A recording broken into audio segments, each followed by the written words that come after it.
Hello, beautiful humans. I'm back today to share a article that I wrote called Calling on Our Collective Humanity.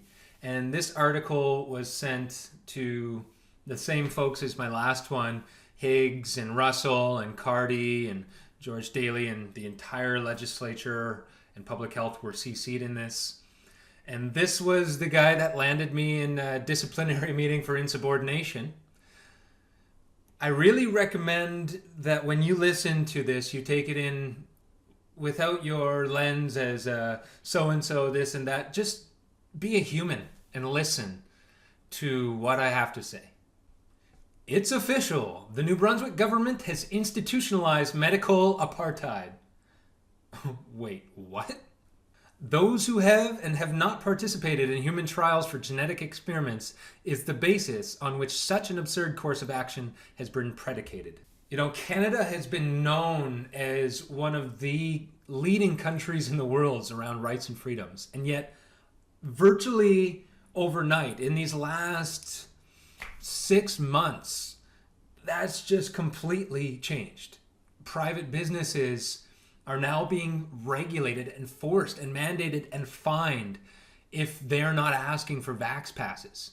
Humans who've chosen not to get the vaccination at this point in time cannot move freely about in their country. They cannot leave their country from any port at all without proof of product, which is to say a receipt. We are now unable to go to our work, unable to purchase foods. You know, even groceries now are becoming a thing that they're leaving it up to businesses to decide whether they want to mandate that or not. You know, oh, we're going to leave it up to the businesses to decide who gets food and who doesn't. What government does that? That is bogus. No government by the people, for the people would ever even think of doing something so asinine. At the beginning of this pandemic, COVID-19 was the enemy. We all had to cultivate the courage to get through this together. Compassion was widespread. Unvaccinated nurses showed up with unvaccinated patients to give them the best treatment that they could. Unvaccinated teachers showed up with unvaccinated children to be able to provide some stability during turbulent times for these young minds. All government employees, all workers across the spectrum did what we could do to get through this together. And then this news started to come along, you know, we're going to be stuck like this until the vaccines. So we're sitting there in our homes driving ourselves insane. And then all of a sudden this release comes out of the vaccine, this panacea to bring us back to normal. And what do we need? 70%. 70% will get us there. And what happens when we reach 70%? The goalpost shifts. And every time we reach this new marker, the goalpost continues to shift. In mid-September of 2021, this year, once the number of the population of vaccinated people pretty much started to plateau, public health and our elected officials started to come out and say, this is a pandemic of the unvaccinated. You know, we need to target the anti-vaxxers because they are what's preventing us from going back to normal. So they created this marketing, this propaganda campaign that directed all of our pent-up fear and our hatred for 2 years onto a subset of individuals in our population. Dominic Cardy has spoken publicly on many occasions targeting this specific demographic. You know, he's used the term plague kids when referring to our children. He said that anti-vaxxers should be beaten. He's asked, do you really trust anti-vaxxers? Like, come on. These terms make no sense. None. We're not calling them pro-choicers or vaccine hesitant or worried a little bit about how fast this thing is rolling out and to the degree at which it will limit our freedoms. No, it's anti-vaxxers, and anything that comes out of their mouth should be discounted. It's with this kind of rhetoric that I think our government and media has convinced a large portion of our society to be largely apathetic about what happens to a small group of people. You know, the fact that people are losing their jobs and can't travel and can't access the services they need, and soon food might be off the table, I should say. That is completely a fertile ground for a genocide or an open war. In respect to something like a genocide, the organization could either kill the individuals or they could create the conditions that would lead for them to die. If someone's pushed into debt because they can't work anymore, or they're pushed into starvation because they can't put food on their plate, and that leads for them to kill themselves, then that is contextual causation. If you're creating the conditions for part of humanity to not meet their basic needs or not be able to exercise their fundamental rights like access to food or access to water or education or mobility, being able to move around has been restricted. This is basically an indirect causation, and the outcome is still the same. The government or the organization is responsible because death is still the result. Those imposing vaccination requirements by means of coercion are effectively practicing medicine without a license. Still more disconcerting is that they are complicit in coercing the rapidly growing number of vaccine risk-aware citizens to violate their own right of informed consent by submitting to these inadequately tested and fast-tracked experimental shots. To deprive employees of their right to medical choice is to deny the possession of sovereignty over their own bodies. Choice is compromised when an individual must decide between putting food on their plates and being inoculated with a potentially dangerous and experimental injection. Let me be clear.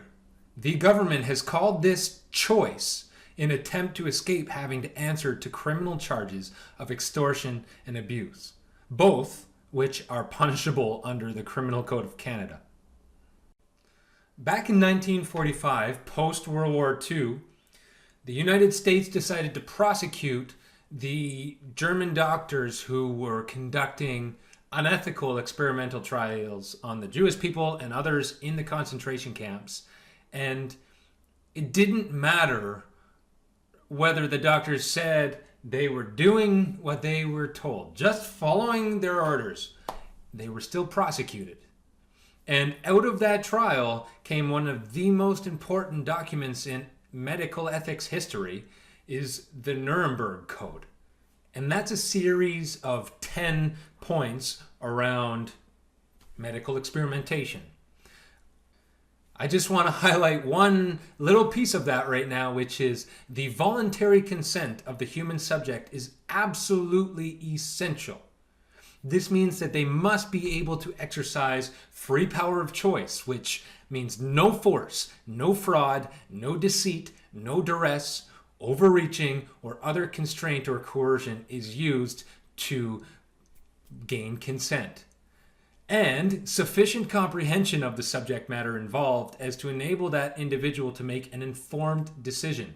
Again, just calling something safe and effective and denying the injuries that have been coming out of this and not making that something that's more at the forefront, which we do for all other drugs, it's highly unethical and a tremendous violation of the Nuremberg Code.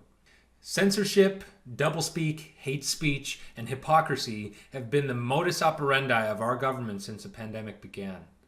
Medical professionals who publicly question the narrative have lost their license. A significant portion of the scientific and medical community understand there is more to public health than just infection control, and that vaccine mandates can harm public health more than they help. We need their voices heard in the decision-making process. Vigorous and hard scientific debate should be encouraged, but smearing, slander, and politicization must be combated and never tolerated. In my paper, I highlighted an article which was a meta-study of 68 countries around the world where they looked at vaccination rates and case counts. What they found was that there was no correlation between these two different things. Let me repeat that. There was no correlation between the rate of vaccination and the case count in these various countries. I'd like to share the results of what they talked about. Even as efforts should be made to encourage populations to get vaccinated, it should be done so with humility and respect. Stigmatizing populations can do more harm than good.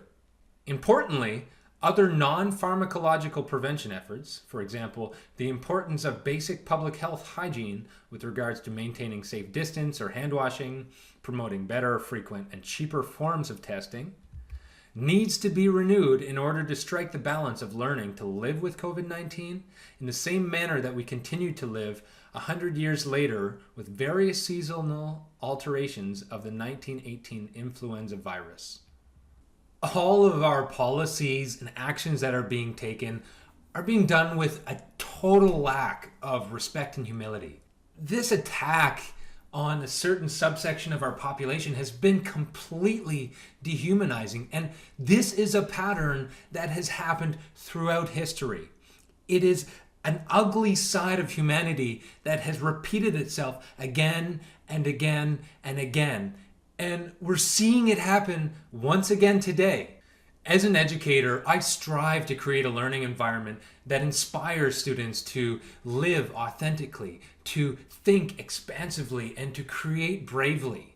What I'm observing right now is not a product of critical thought and compassion, but rather an industrialized indoctrination system that is just churning out compliance and conformity.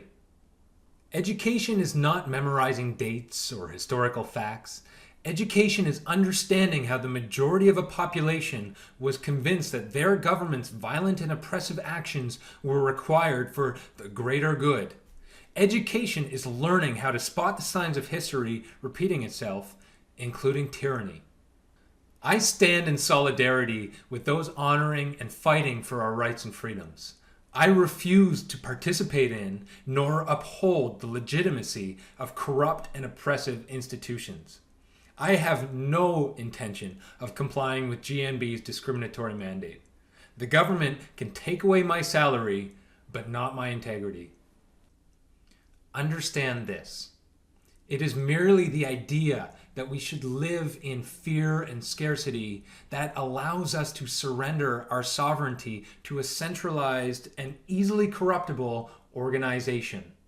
As long as we continue to outsource our truth, we will perpetuate our collective enslavement. Every single one of us, deep down in our heart of hearts, we know that until all beings are free, no one is free. When we are scared, we are easily manipulated. And it's going to be warrior-like courage and radical self-responsibility that allows us to turn the page into a brighter future, into a future that has rights and respect and dignity for every single human being living on this planet. The time is now for us to get loud and reclaim our democracy that serves all of humanity and the earth that we live on. Thanks again for listening, everyone. I'll be back soon with more video updates. And in the meantime, take care of yourself and take care of each other. Peace.